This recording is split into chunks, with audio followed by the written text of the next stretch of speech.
자, 일단은 제가 마킹 스킵이랑 어떤 식으로 실제 시험에서 대처를 해야 되는 걸 같이 한번 볼 건데, 참, IELTS가 그래요. 그죠? 유창하게 말하라고 하는데 뭐가 유창한 건지 잘 모르겠고, coherence가 중요하다고 하는데 어떤 연관성을 가져야 할지 잘 모르겠어요. 그래서 보면 fluency and coherence, 유창성과 연관성입니다. 자, 유창성이라는 건 당연히 여러분들이 문장을 이어서 얘기하는 게 유창성이 될 텐데 중간중간에 머뭇거리지 않는 게 일단 fluency의 1번 법칙이라고 보시면 돼요. 그래서 I go to 뭐 이런 거 말고 I go to museum every weekend 뭐 이런 식으로 조금 더 이렇게 붙여주려는 연습만 하시면 플루언시는 상당히 개선이 될 겁니다. 그래서 여러분들이 유창하게 발음하려면 뭐 유창하게 문장으로 말하려면 문장을 입에 익히는 수밖에 없어요. 어떤 식으로 이어지는가 이런 부분들. 그래서 포즈는 괜찮거든요. 띄어쓰기 하는 데서 잠깐 쉬는 건 맞아요. 그 부분에서 여러분들이 안 쉬면 아웃사이더야. 래퍼야 래퍼. 그래서 나중에 15분 딱 끝나면 진짜 헉헉거리면서 나오시는 분도 있거든요. 숨을 못 쉬어서 그래요. 긴장해가지고 너무 빨리 말해가지고. 근데 그런 사람 되게 많아요. 그러니까 여러분들도 이제 연습하실 때도 그러시는 분들 많은데 제 스피킹 할 때 학생분들이 많이 그래요. 저만 오면 그렇게 빨리 말하고 치우려고. 말이 되게 빨라져. 그런 거였어요? 그런 경우 되게 많아요. 근데 이게 토킹 스피드도 점수에 들어가기 때문에 여러분들이 자연스럽게 문장을 말한다. 라는 것은 내가 말할 수 있는, 가장 편하게 말할 수 있는 스피드를 찾은 다음에 그걸로 쭉 연결하는 연습을 하셔야 된다는 겁니다.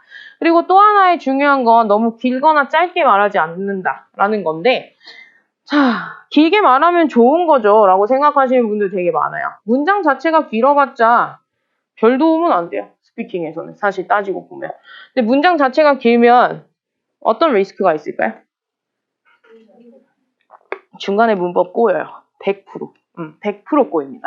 그래서 차라리 두 개의 문장을 이어서 여러분들이 연습하는 방법이라든지 아니면 두 개의 짧은 문장을 정확하게 말하는 연습이라든지 이런 것들을 하는 게 훨씬 더 전략적이라는 거죠. 그래서 길이 자체는 파트 1이나 3 같은 경우에는 두 문장 이상 말하지 않으셔도 돼요. 그리고 파트 2에서는 2분만 채우면 돼요. 그 부분은 여러분들의 토킹 스피드에 맞춰서 해보시고 자, 헤지테이션을 줄이라고 머뭇거리지 않고 말해라 라고 제가 넣어놨고요. 자, 셀프 커렉션. 틀린 말을 고치지 말고 말해라 라는 건데 셀프 커렉션 하면 점수 올라간다라고 이제 생각하시는 분들 굉장히 많아요. 셀프 커렉션이 점수가 꽤 깎입니다. 내가 실수한 거를 인지했다, 고쳤다. 그거는 연습할 때 하는 거예요. 실제 시험에서 하는 게 아닙니다. 그래서 여러분들이 만약에 과거형으로 얘기해야 되는데 I don't 했다가 No, I didn't 이런 식으로 바꿨어요. 한두 번 정도는 크게 문제는 안 되는데 이게 계속해서 반복된다라고 할 경우에는 별로 도움이 안 되는 거죠. 얘가 페널티가 될 수도 있다라는 거예요. 그래서 셀프 커렉션은 최대한 줄이시는 게 좋고 이제 코헤런스는 하나예요. 익세미너를 들어야 돼요. 얘가 뭔 얘기를 하는지 과거 시제를 썼는지 현재 시제를 썼는지 미래 시제를 썼는지 이 부분 듣고 여러분들이 거기에 연관된 답변을 해주시는 게 굉장히 중요하다는 건데 딴소리 하지만 않으면 돼요. 딴소리만 안 하면 됩니다. 얘 같은 경우는. 울지 마시고. 그리고 두 번째가 렉시컬 리소스입니다. 자, 렉시컬 리소스가 어휘죠, 어휘. 자, 근데 이제 어휘라는 것은 또 하나의 되게 컨트로버셜한 그런 어떤 부분 아닙니까? 그래서 어려운 단어를 써야 된다라고 생각하시는 분들이 되게 많은데 어려운 단어의 기준이 뭐예요? 실러버스가 많은 거? 디벨롭먼트 되게 어려운 단어겠네요. 그런 게 아니고 어떤 전문적인 용어를 요구하는 시험 자체가 아니에요. 그래서 여러분들한테 어떤 언어의 프랙티컬리티를 요구하는 시험이기 때문에 실용적인 그런 어떤 영어라든지 이 부분에서는 그냥 토픽에서 맞는 어휘를 사용해 주시는 게 되게 중요한데 그 중에 하나가 정확한 거죠. 정확성을 좀 추구하셔야 됩니다. 그래서 얘도 마찬가지로 develop이라는 동사도 있을 거고 development라는 명사도 있을 거예요. 그런 품사 체인지를 잘 해주셔야 여기에서는 점수를 좀 더 잘 얻으실 수가 있습니다. 그래서 다양한 어휘와 정확한 어휘 그리고 idiomatic language라고 했는데 아까 전에 제가 말씀드렸듯이 어떤 phrasal verb라든지 이디엄이라는 애들도 있어요. 뭐 그런 애도 있죠. raining cats and dogs. 뭐 이런 것들. 귀엽죠? 고양이랑 강아지. 근데 사실 귀여운 단어는 아닌데. 뭐 이런 거라든지. 그래서 이런 것들이라든지 아니면 이제 새 스테이션 줄일 수 있는 애들 있죠. 왜요? 이런 애들. 이런 애들만 얘기해 주셔도 점수는 올라가요. 어휘 점수는. 그래서 얘가 떨어지게 하지 않는 방법은 여러분들이 어쨌든 이 부분에서는 계속해서 말을 이어나가려는 의지가 보여야 돼요. 네. 이게 그런 거죠. 근데 또 여기에서 막 접속사로 이어내게 되면은 의지가 너무 많다라고 판단해가지고 점수 깎을 수도 있어요. 그래서 끝에 so 계속 붙이시는 분들은 줄여보심이 좋을 겁니다. 자, grammatical range and accuracy입니다.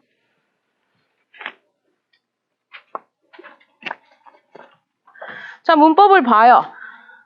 문법을 보는데 보는 게 이제 다양성과 정확성을 보죠. 그래서 복합적인 문장을 다양하게 사용해서 말하는 거 되게 중요합니다. 그래서 짧은 문장도 나올 수 있고 긴 문장도 나올 수 있는데 그 부분이 이제 얼마나 잘 나오는가, 얼마나 정확하게 나오는가 이런 부분들이 키라고 보시면 되고 특히 막 이렇게 수동태 뭐 이런 걸 쓰신다든지 이런 문법적인 변화가 있을 때는 여러분들이 항상 좀 어웨어 하셔야 돼요. 되게 의외로 실수 많이 나옵니다. 그리고 여기에서는 제일 좋은 건 실수를 최대한 줄이는 거예요. 실수를 최대한 줄이는 거. 그리고 정확한 시제 사용하는 거. 텐스만 잡아도 6.0입니다. 여기에서는. 텐스 중요하게 생각해 주세요. 그리고 4번 pronunciation. 자, 발음.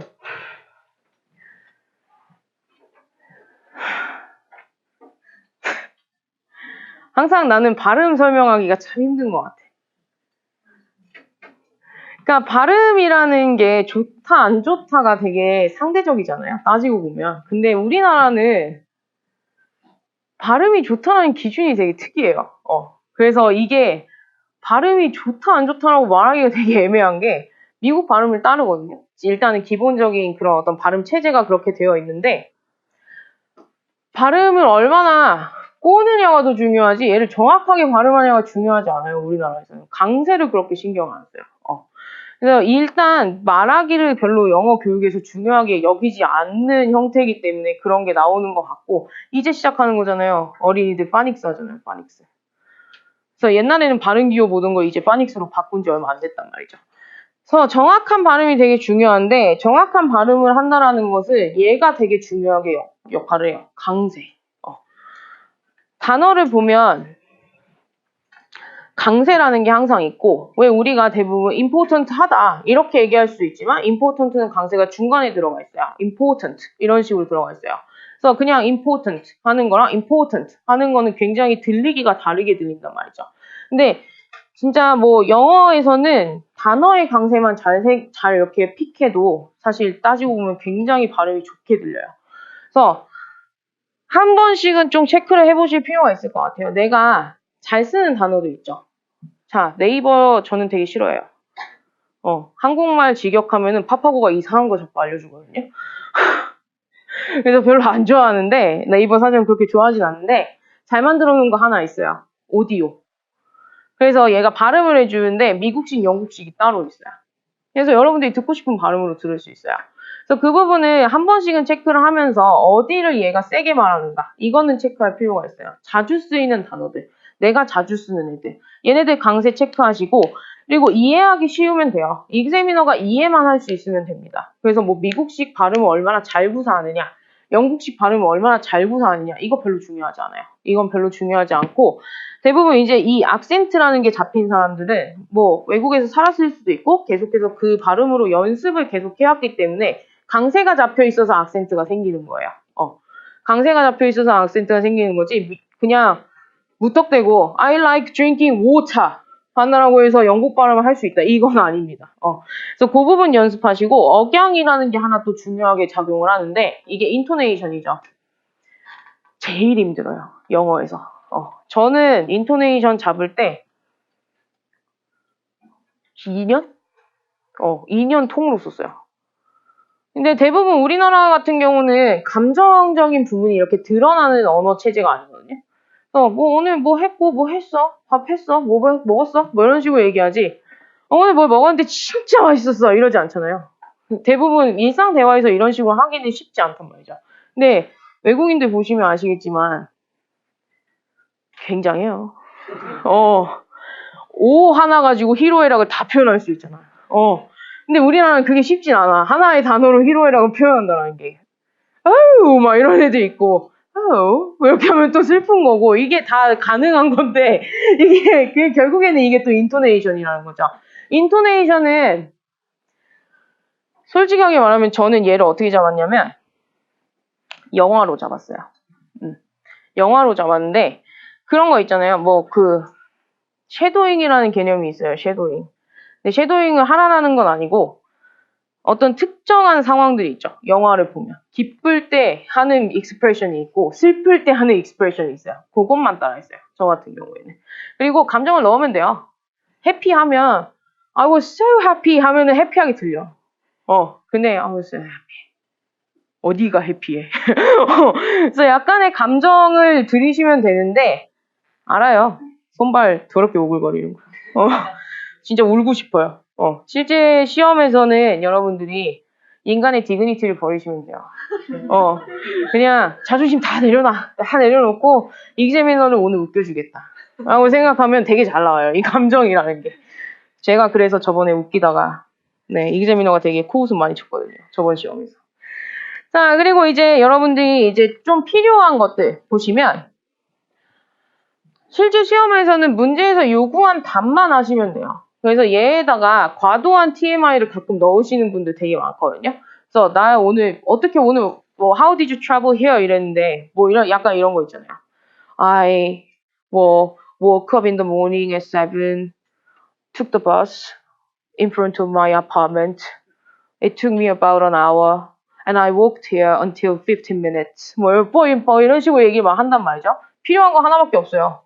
by bus. 하나밖에 없어요. 그래서 과도한 거는 여러분들이 좀 떼어내시고 이제 큰 청크를 얘기하신 다음에 reason을 붙여주는 건 당연히 괜찮죠. 당연히 괜찮은데 여기에서 너무 넘어가지만 않으시면 돼요. 근데 이 넘어가는 형태가 대부분 비슷해요. 큰 청크 얘기했고 하나 얘기했는데 이기재민호가 뭔가 더 말하는 것 같아서 so 하다 보니까 넘어가요. A에서 갑자기 C로 넘어가. 돌아오세요, 신노년으로. 그래서 정보를 순차적으로 답하셔야 되는데 자 이제 3번이 되게 중요한 게 제가 방금 전에도 얘기했듯이 큰 개념 먼저 나오고 reason이라는 게 뒷단으로 붙어야 돼요. 항상.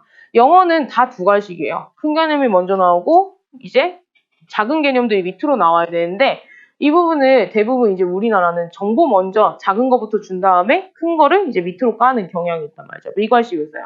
그래서 이게 습관 들이기 되게 힘들지만 어쨌든 여러분들이 직관적인 대답을 하려면 얘는 계속해서 연습을 하셔야 됩니다. 되게 필요한 부분이고 그리고 쉽게 말할 수 있는 구문 좀 입에 익혀두시는 게 좋아요. I'm going to talk about도 실제 시험 들어가면 못하는 경우가 많아요.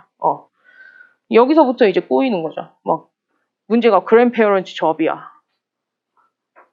예? 이러면서 이런 거라든지 제가 저번에 레벨 2에서 한번 이런 문제를 다룬 적이 있는데 그런 문제가 있어요. 요즘에 공공장소에서 모르는 사람에게 전화 받았던 경험.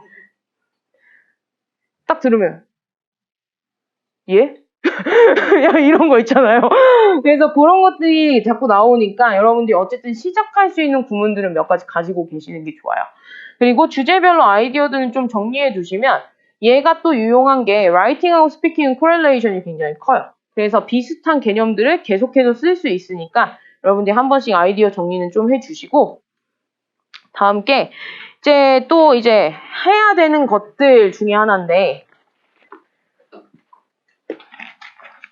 제가 아까도 말씀드렸지만 hesitation을 줄여라라고 했었잖아요. to reduce hesitation이라고 하면 hesitation은 중간중간에 이런 식으로 계속 머뭇거리는 거예요. 근데 얘를 줄이려면 어쨌든 읽어야 돼요. 읽어보면서 여러분들이 어떻게 문장이 이어지는가를 좀 파악을 하셔야 이 부분에서 hesitation을 줄일 수가 있겠고 그리고 아이디어 같은 경우에는 최대한 단순하게 생각하시는 게 좋아요. 진짜 단순해야 돼요.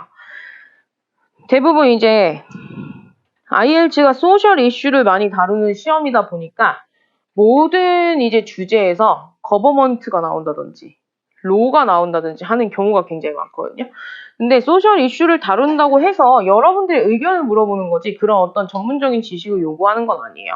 그렇기 때문에 되게 단순하게 생각하시면 돼요. 영어는 그렇게 뭐 컴플리케이티드한 랭귀지는 아니에요.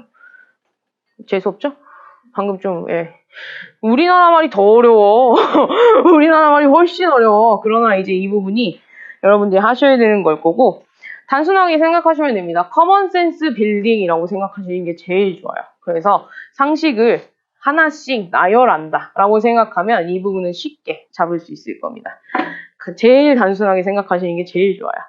그리고 인토네이션은 아까도 말씀드렸듯이 speak naturally 하는데 여기에서 단어의 강세라든지 여러분들이 뭐 어떤 특정한 감정 상태라든지 이런 부분도 어떻게 표현되는지를 보고 연습을 해주시면 됩니다.